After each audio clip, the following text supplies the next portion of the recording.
ہر کسی کی موت ایک ہمارے لیے پیغام ہے.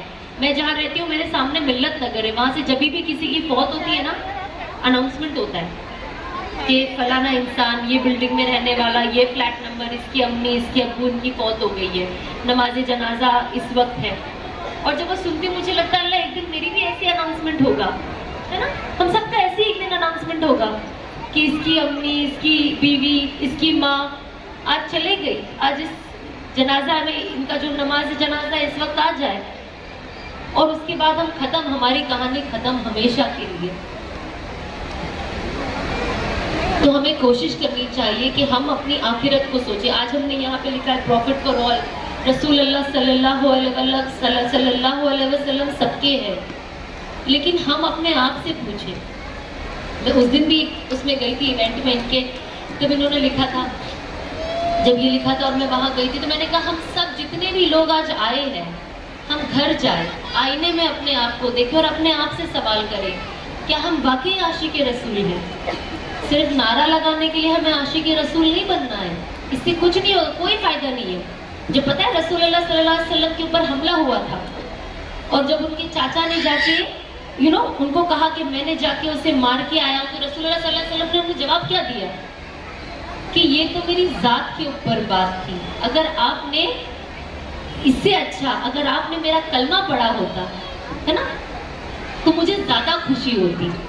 کتنی بڑی بات ہے. رسول اللہ صلی اللہ علیہ وسلم نے اپنے آپ کو ایک دم, کہتے ہیں نا, اپنے آپ کو بچھا دیا تھا لوگوں کے لیے. انہوں نے کچھ رائٹ ورڈ, میرے سے کوئی غلط ورڈ یوز ہو, مطلب آپ ان کی جتنی بھی سیرت پڑھو آپ کو لگتا ہے یہ کیا تھا, یہ کیا تھا. جب تک ہم سیرت نہیں پڑھیں گے نا ہمارے اندر وہ خوبیاں نہیں آنے والی ہے. ہم سیرت پڑھیں, ہم دیکھیں رسول اللہ صلی اللہ علیہ وسلم کی ولادت سے لے کے ان کی اس دنیا سے جانے تک کا وہ کون سے سچویشن میں کیا کرتے تھے. میری بہت لائف میں ایسے سچویشنز آتے ہیں جب میں سیرت دیکھتی ہوں کہ یہ سچویشن میں تو نبی نے یہ نہیں کیا تھا, تو چلو میں بھی یہ نہیں کرتی. دل پہ بوجھ لگتا ہے لیکن چھوڑ دیتے, کیونکہ میرے نبی کا یہ طریقہ نہیں تھا بہت بار. تو ہمیں کوشش کب ہوگی جب ہم سیرت پڑھیں گے, جب ہم جانیں گے. اب لکیلی میرے شوہر کو اتنی ساری چیزیں ماشاءاللہ سے آتی ہے, تو کوئی بھی چیز ہوتی ہے تو وہ مجھے سیدھا ایک حدیث کا وسیلہ دے دے. پتہ ہے ایسے ہوا تھا, پتہ ہے قرآن میں یہ جو ہے یہاں پہ جنگ احد ہوئی تھی, جنگ احد ہوئی تھی, یہاں پہ یہ ہوا تھا. اس سے ایسا لگتا ہے اچھا. بہت بار مجھے بہت غصہ آتا ہے, لیکن جب میں یہ چیزیں سنتی ہوں مجھے لگتا ہے کہ چلو ٹھیک ہے, اب میں اس سچویشن کو الگ طریقے سے ہینڈل کروں گی. تو یہ چیز کب آئے گی جب آپ سیرت پڑھیں گے. تو آپ کوشش کریں کہ آپ سیرت پڑھیں, رسول اللہ صلی اللہ علیہ وسلم کو جانیں کہ وہ ایکچوئل کیا تھے, وہ کیا کرتے تھے. صرف ہم نے اوپر کا نالج لے لیا ہے. مجھے بھی کچھ نہیں پتا تھا, بہت کم چیزیں میں جانتی تھی, لیکن پڑھنے سے میں جانتی گئی, پڑھنے سے میں سمجھتی گئی. مجھے لگتا ہے ابھی بھی ایسی بہت ساری چیزیں جو میں نہیں جانتی ہوں, جو مجھے جاننا ہے, لیکن یہ پڑھائی سے آئے گا. اپنے دن میں ایک گھنٹہ آپ نکالیں, کسی کا بیان سنیں, ہے نا. میں تو روز طارق جمیل صاحب کا 1 گھنٹہ بیان رات کو سنتی ہوں, تاکہ مجھے الگ الگ سچویشن میں کیا ہوا تھا میں اسے جانتی رہوں. اور یہ میں بہت سالوں سے سنتی ہوں, تو میں روز 1 گھنٹہ اس میں دیتی ہوں, چاہے میں رات کو لگا لوں سونے کے وقت. سنتے سنتے میں دوسری چیزیں کر رہی ہوں, یا لیٹ گئی ہوں, یا بیٹھی ہوں, جو بھی سچویشن ہے. لیکن کچھ نہیں تو ایک چیز تو یاد رہے گی نا, 10 چیزوں میں ایک چیز تو یاد رہے گی.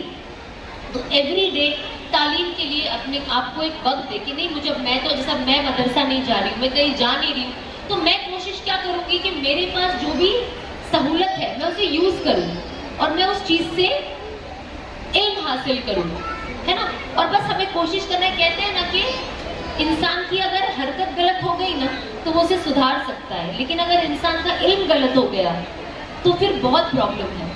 اور آج کا پرابلم یہی ہے, کہتے ہیں نا جو دین کا تکبر ہے نا وہ مال کے تکبر سے بہت زیادہ ہے.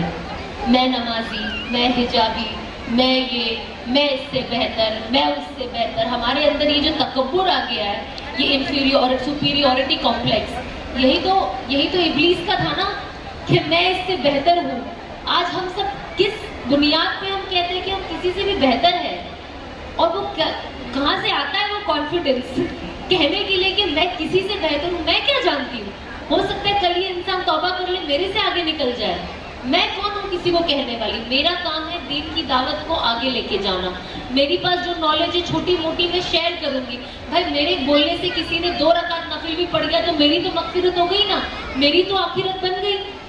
میرے اندر 10 پرابلم ہو گئے, لیکن میں اچھی باتیں کروں گی. دیکھو اچھی باتیں, جو چیز آپ زیادہ بات کرو گے نا دل اس سے ہی متاثر ہوتا ہے.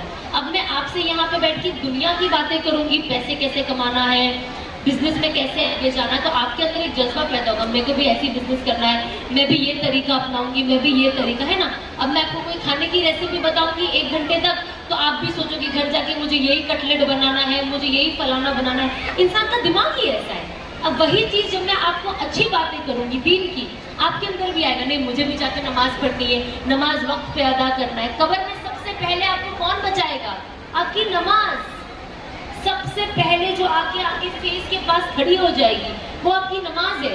روزہ, زکوٰۃ, صدقہ اللہ نے کتنا آسان کر دیا. اور عورتوں کے لیے تو جنت سب سے آسان ہے, سب سے آسان. مردوں سے بھی ایزی ہے عورتوں کو جنت میں جانا. کہتے جو عورت نماز پڑھے, روزہ رکھے, زکوٰۃ دے, اپنے شوہر کے حقوق کو ادا کرے اور اپنی شرمگاہ کی حفاظت کرے, اس کے لیے سیدھا جنت. اور کوئی چھٹا لا ہی نہیں ہے, اتنا آسان ہے. پر جہنم میں سب سے زیادہ تعداد کس کی ہے؟ عورتوں کی. اور سب سے زیادہ گناہ کیا ہے؟ سب سے زیادہ گناہ کیا ہے اتنی ساری عورتوں میں؟ ان کی زبان, اخلاق. یہ جو ہم یہاں پہ بیٹھ کے غیبت کرتے ہیں اور بھول جاتے ہیں نا, یہی چیز ہمیں جہنم میں پھینک دے گی. اس چیزوں سے بچے.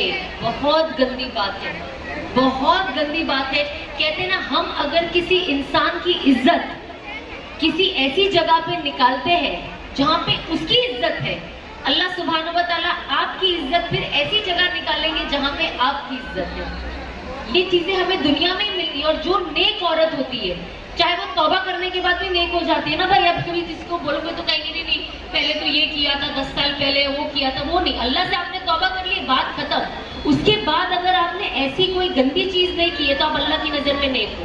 آپ کو بھی تو پتا ہے نا آپ کتنی نیک ہو, آپ کی سوچ, آپ کیا کرتے ہو, یہ آپ کو خود کو بھی پتا ہے.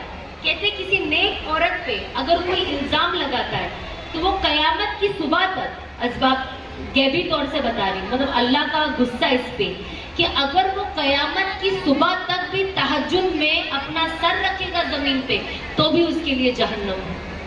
تو کسی پہ ہم تہمت کیوں لگائیں, کیوں کسی کے لیے کچھ بولے؟ کیا ہم نہیں چاہتے ہم اپنی جنت بنائیں نا بھائی, اور محنت کریں دوسروں کا زندگی سنوارنے کے لیے؟ کیوں یہ سب کام کرنا ہے؟ تو بس ہم کوشش کریں کہ ہم اپنی قرآن کو وقت پہ پڑھیں. ہر نماز کے بعد دیکھیے ایک ہر سورہ کا ایک, فجر بعد آپ سورہ یاسین پڑھے, ظہر بعد سورہ فتح پڑھے, عصر بعد سورہ نبا پڑھے, مغرب بعد سورہ رحمان, سورہ واقعہ پڑھے, عشاء کے بعد سورہ ملک پڑھے. یہ تعویذوں کے باباؤں کے چکر میں کم رہے. رزق اللہ آپ کو سورہ واقعہ سے اللہ کا وعدہ ہے. جس کسی نے بھی اللہ سے دعا کر کے سورہ واقعہ پڑھا مغرب میں, اللہ اس کے لیے حلال رزق کے, وسیع رزق کے سارے دروازے کھول دیتے ہیں. بات ختم. تو ہمیں پھر جا کے پوری پڑھا کر کرنے کی کیا ضرورت ہے؟ اس سے پیسے نہیں آتے.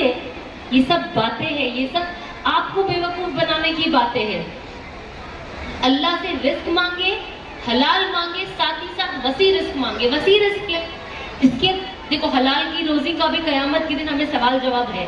وسیع رزق یہ ہے کہ قیامت کے دن بھی جس روزی کا حساب کتاب نہ ہو, تو ہم اللہ سے, کیونکہ ہم دیکھو حلال بھی کماتے ہیں لیکن کبھی کبھی ہم سے فضول خرچے ہوتے ہیں نا. اب جیسے میرا بیبی ہے تو مجھے ایسا لگتا ہے میں کبھی کبھی بہت زیادہ فضول کر رہی ہوں. میرے شوہر تو 5-6 کپڑے سے اوپر ایکسٹرا منگا دوں تو کہتے ہیں کہ اس کا بھی جواب دینا پڑے گا, میک اپ منگا لوں اس کا بھی جواب. میں نے کہا ارے آپ تو مطلب کچھ ہی نہیں کرنے بتا رہے, ہر چیز کا جواب انسان ڈر سے کچھ نہ کرے. تو یہ چیز ہوتی ہے. تو بس یہ تو چھوٹی, یہ تو جب آپ ہسبینڈ وائف کے اندر جب دین والی باتیں ہوتی ہے, دین سے روک ٹوک ہوتی ہے, تو زندگی ہی الگ ہوتی ہے, زندگی میں ایک الگ خوشی ہوتی ہے.